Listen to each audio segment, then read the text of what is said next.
ভাই শুনলাম সেহরিও করেন ইফতারিও করেন, রোজা রাখেন না কেন আপনি? ভাবি রোজা তো আমি মন থেকেই থাকতে চাই, কিন্তু কি করব বলেন, শয়তান এসে আমার ঘাড়ে ভর করে। ভাই শয়তানের বদনাম করেন না, রমজান মাসে শয়তান থাকে না। ভাই মসজিদে আজকে ইফতারিতে বিরিয়ানি দেবে।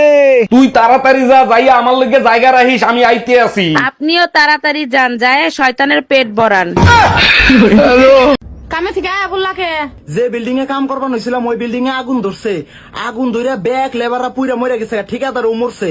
তুমি বাস লাগে বাকুরে আমি বিড়ি খাইবার নিগে অল্প বাইরে গেছিলাম, আর আয়া দিয়ে আগুন ধরে ব্যাগ কে পুইরা মরে গেছে গা।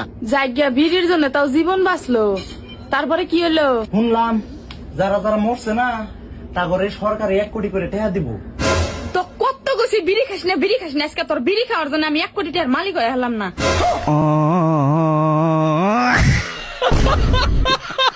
ডাক্তার, শরীর দুর্বল লাগে আর প্রেশার সবসময় লো থাকে, কি করব বলেন তো? প্রতিদিন রাতে ঘুমানোর আগে দুধ খেয়ে তারপর ঘুমাবেন। আরে ডাক্তার, দুধ খেয়ে তো প্রতিদিন রাতে ঘুমাই, তাতে তো দুর্বলতা বাড়ে কমে না। আজকে থেকে শুধু গরুর দুধ খাবেন, অন্য দুধ খাবেন না।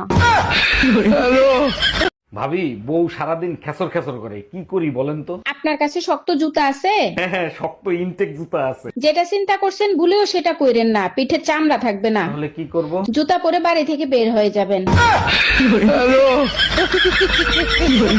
তোমার মতো খারাপ লোক আমি দুনিয়াতে দেখি নাই, তোমার তো নরকেও ঠাঁই হবে না। আরে বাবা, আমি জানি তো আমার নরকে উঠাই যাবে না, তা এখন আমি কি করব?